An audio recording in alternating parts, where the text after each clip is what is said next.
Hi hello నమస్తే.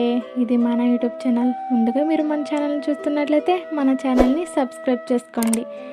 Video మీద కాకుండా ఆడియో మీద ఫోకస్ చేయండి. ఇప్పుడు మనం చెప్పుకోబోయే topics 100 tips to get top rank.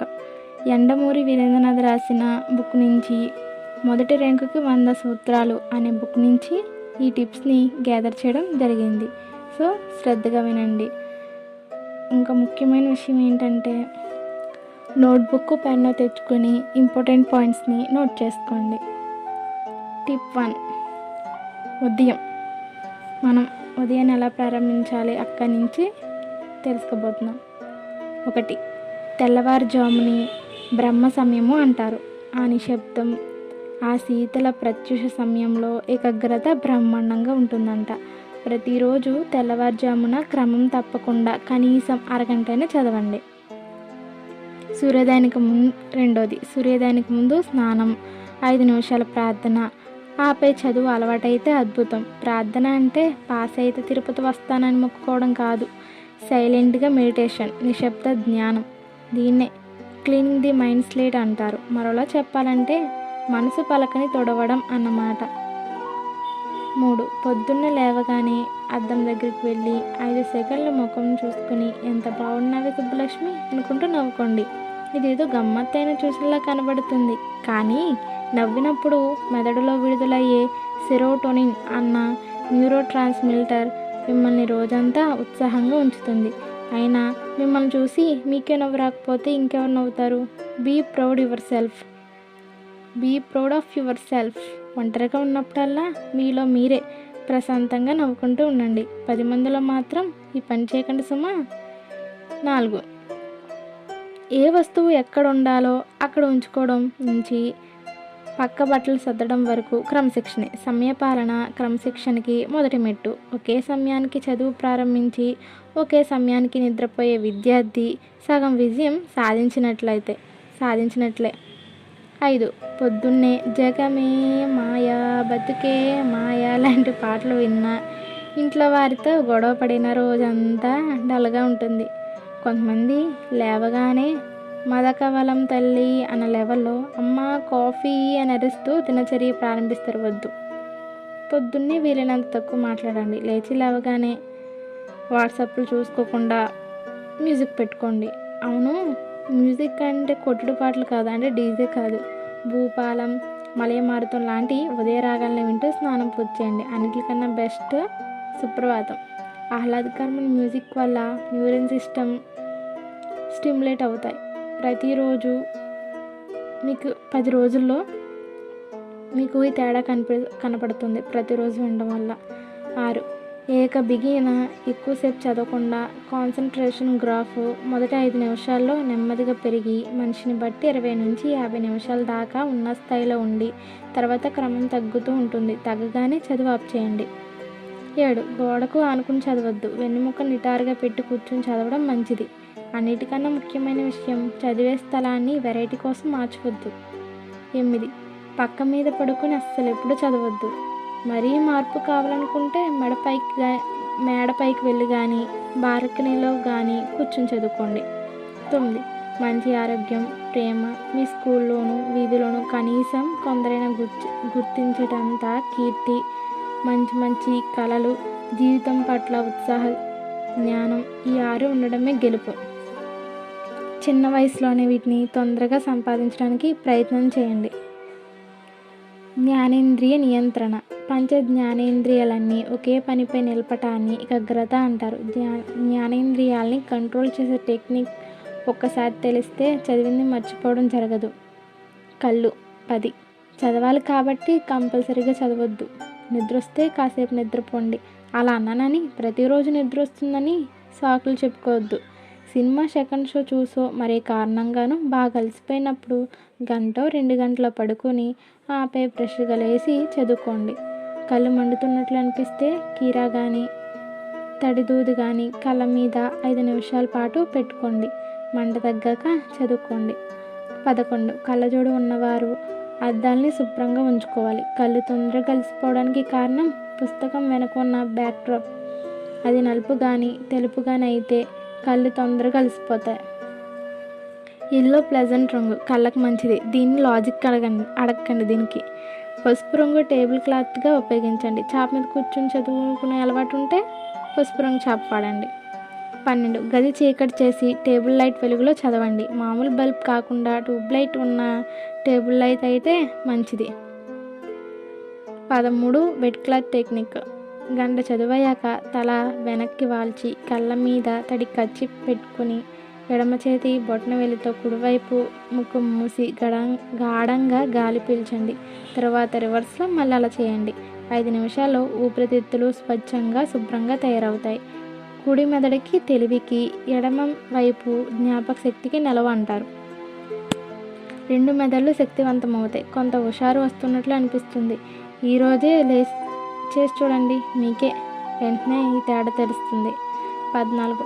మీకు 2 గంటలకు పైగా చదివే అలవాటు ఉంటే 2వ గంట పూర్తయ్యాక బాల్కనీకి వెళ్ళి నక్షత్రాలను చూస్తూ చల్లగాలిని ఆస్వాదిస్తూ 10 నిమిషాలు రిలాక్స్ అవ్వండి. అలా రిలాక్స్ అవుతున్నప్పుడు అప్పటి వరకు ఏం చదువుకున్నారో గుర్తు తెచ్చుకోండి. చదివిన దాని గురించి మననం చేసుకోవడాన్ని రీకాల్ అంటారు. ఆ మాటకొస్తే స్నానం చేసేటప్పుడు ప్రయాణాలను కూడా చదివింది తరచు మనం రివిజన్ చేసుకోవచ్చు. 15.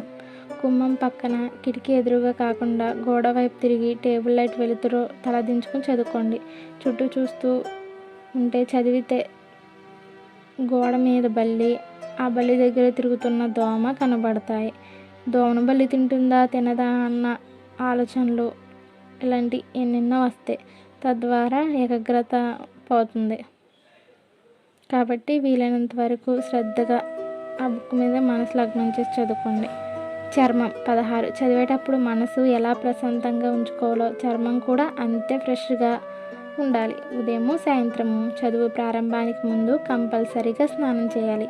నీళ్ళ సమస్య ఉంటే కనీసం మొహం శుభ్రంగా కడుక్కొని చదువు ప్రారంభించాలి. 17. Steam machine. ఇది ఉపయోగిస్తే గొప్ప ప్రభావం చూపిస్తుంది. ఖరీదు 300 కన్నా ఎక్కువ ఉండదు. 3 రోజులకు ఒకసారి పసుపు నీటిలో స్ట్రీమింగ్ చేసుకుంటే ఏకాగ్రతతో పాటు మొహానికి నునుపుదనం కూడా పెరుగుతుంది. లేదా ఒక చిన్న పాత్రలో కొంచెం పసుపు నీళ్ళు వేసి వేడి చేసుకుని తువాలుతో కవర్ చేసుకుని ఆవిరి ఊపిరితిత్తులోకి వెళ్ళేటట్లు గాఢంగా పీల్చుకోండి. 2 నిమిషాలు అయ్యాక మొహాన్ని చల్లటి టవల్లో తుడుచుకొని కూర్చోండి. చదవండి. ఇప్పుడు పసుపు వాసన ఎంత ఫ్రెష్గా ఉంటుందో మీకు మొదటి రోజే అర్థమవుతుంది. చెవులు. 18. చదువుకునేటప్పుడు చెవులకి ఇయర్ ప్లగ్స్ పెట్టుకోవడం అలవాటు చేసుకోకండి, లేదా దూది పెట్టుకోండి. సౌండ్ డిస్టర్బెన్స్ తగ్గే కొద్దీ కాన్సన్ట్రేషన్ పెరుగుతుంది. వీలైనంత వరకు బయట శబ్దాలు స్టడీ రూమ్లోకి ప్రవేశించకుండా ఏర్పాటు చేసుకోండి. 19. కొంతమందికి మ్యూజిక్ వింటూ చదవడం అలవాటు. పాప్ మ్యూజిక్ పెట్టుకుంటే వైబ్రేషన్ మారినప్పుడల్లా ఆటోమేటిక్గా ఏకాగ్రత పోతుంది. చెవుల్లో ఇయర్ ఫోన్స్ పెట్టుకుని పాటలు వింటూ చదవడం కన్నా చదువు మానేయడం బెటర్. మ్యూజిక్ మరీ అంత తప్పనిసరి అయితే మైల్డ్ మ్యూజిక్ అంటే వీణా, వయోలిన్ లాంటివి సన్నగా బ్యాక్డ్రాప్లో వినిపిస్తూ ఉండగా చదువుకోవడం బాగుంటుంది. 20. నోటితో కాకుండా కళ్ళతో చదవడం ప్రాక్టీస్ చేయండి. కొంతమందికి గట్టిగా చదవడం అలవాటు. క్రమక్రమంగా ఈ అలవాటు తగ్గించుకోవాలి. పెద్దయ్యాక హాస్టల్లో ఉండవలసి వస్తే అది పక్క వాళ్ళకి డిస్టర్బెన్స్, మీకు కూడా సిగ్గుగా ఉంటుంది. 21. ఆ రోజు చదివిన పాఠాల మొత్తం సారాన్ని 10 నిమిషాలకి క్లుప్తీకరించి రికార్డ్ చేయండి. మీ స్వీయ కంఠంతో రికార్డ్ చేసి ఉంచిన పాఠాన్ని వింటూ నిద్రలోకి జారుకోండి. నిద్రకు ముందు అనవసరమైన ఆలోచనలు రావు. చదివిన దాన్ని మళ్ళీ మళ్ళీ వినడం వల్ల సినిమా పాటల వల్ల అది గుర్తుండిపోతుంది. ఇది ఎంతో ఉత్తమమైన పద్ధతి. 22. చదువుతున్న సబ్జెక్ట్ మీద ఇంట్రెస్ట్ లేకపోతే చదువు బోరు కొట్టి ఆకలిస్తున్నట్టు అనిపిస్తుంది. వంటింట్లోకి వెళ్ళి జంతికలో చెకోడీలో నోట్లో వేసుకొని రావాలనిపిస్తుంది. నిజానికి ఇది ఆకలి కాదు, వైరస్ లాంటి యావ. అది అక్కడితో ఆగదు. వస్తూ పనిలో పనిగా హాల్లో టీవీ కాసేపు చూసి మధ్యలో ఛానల్ మార్చి తోబుట్టులతో గొడవ పెట్టుకుని అమ్మతో చివాట్లు తిని ఇలా చేస్తే చదువు అటకెక్కుతుంది. చదువు బోరు కొట్టినప్పుడు గదిలోనే పచారులు చేయండి. నడవడం కన్నా చదవడమే బాగుంది అని అనిపించినప్పుడు కూర్చుని చదవండి. 23. చదువుకునే గదిలో ఆక్వేరియంలో చేపలు కానీ కుండీలో మొక్కలు కానీ పెంచండి. చదువు బోరు కొట్టినప్పుడు వాటిని చూస్తూ కొంతసేపు గడిపి తిరిగి చదువుకోండి. 24 ప్రపంచ దేశ రాష్ట్ర పటాలు గదిలో తగిలించుకుంటే చదువు మధ్యలో నగరాలు, పర్వతాలు, నదులు ఎక్కడెక్కడ ఉన్నాయో చూడవచ్చు. ఉత్సాహంగా ఉంటుంది, జ్ఞానం వస్తుంది.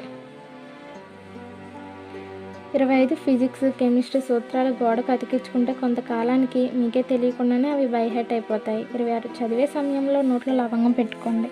ఏదన్నా తినాలనిపించినా, ఎటో వెళ్ళిపోయింది మనసు అనిపించినా లవంగాన్ని కొద్దిగా కొరికి తిరిగి బుగ్గ ఉంచుకోండి. మొదట్లో లవంగం అరగంటలో పిప్పి అయిపోతుంది, అంటే ఏకాగ్రత అంతగా గాడి తప్పిందన్నమాట. కానీ 10 రోజులు గడిచాక మనసు ఎటో వెళ్ళడం, మాటి మాటికి వంటిట్లోకి వెళ్ళాలనిపించడం ఆటోమేటిక్గా తగ్గిపోతుంది. మీలో ఈ మార్పు చూసి మీరే సంభ్రమ ఆశ్చర్యాలకి గురవుతారు. 27 చదివేటప్పుడు నిద్ర బద్ధకం రాకుండా ఉండడానికి 6-6-6 అని ఒక ఫార్ములా పాటించండి. జోగుతూ చదివే వారికి ఇది అద్భుతంగా పనిచేస్తుంది. వారానికి 6 రోజులు బతకడం కోసం తినండి. ఆదివారం రాత్రి తినడం కోసం బతకండి. మరోలా చెప్పాలంటే వారానికి 6 రోజుల పాటు సాయంత్రం 6 గంటల తర్వాత 6 రకాల పదార్థాలు: 1 కేక్స్, చాక్లెట్లు, రసగుల్లా లాంటి స్వీట్లు, 2 కూల్ డ్రింక్స్, 3 ఐస్ క్రీమ్స్, 4 పిజ్జాలు, 5వదేమో పానీపూరి, 6వదేమో మిర్చి బజ్జీలు తినడం మానేయాలి. దీని వెనక ఉన్న కారణం చూద్దాం. తిన్న ఆహారాన్ని క్యాలరీగా మార్చే ప్రక్రియను బర్నింగ్ అంటారు. పైన చెప్పిన మొదటి 3 పదార్థాల్లో తీయని సాక్రిన్ ఉంటుంది. మిగతా 3 కస్పెసిన్ ఉంటుంది. ఒకవైపు తీపిని, కారాన్ని బర్న్ చేయడానికి శరీరం చాలా ఆక్సిజన్ కావాలి. మరోవైపు చదువుకోవడానికి మెదడుకి ఆక్సిజన్ కావాలి. ఎప్పుడైతే మనం పీల్చే ఆక్సిజన్ మెదడుకి వెళ్లకుండా కడుపులోకి వెళ్ళిందో అప్పుడు ఆవలింతలు వస్తాయి. దాన్ని డ్రోజింగ్ అంటారు. మీరు రాత్రి 7 గంటలకి చదువు ప్రారంభిస్తారని అనుకుంటే గంట ముందు అంటే 6 తర్వాత ఆపై 6 పదార్థాలు మానేయండి. ఆదివారం మీ ఇష్టం. ఇదే 6-6-6 ఫార్ములా. 28 మన శరీరానికి దాదాపు 22 అమినో ఆసిడ్స్ కావాలి. సోయాబీన్ పౌడర్లో అవి ఎక్కువ.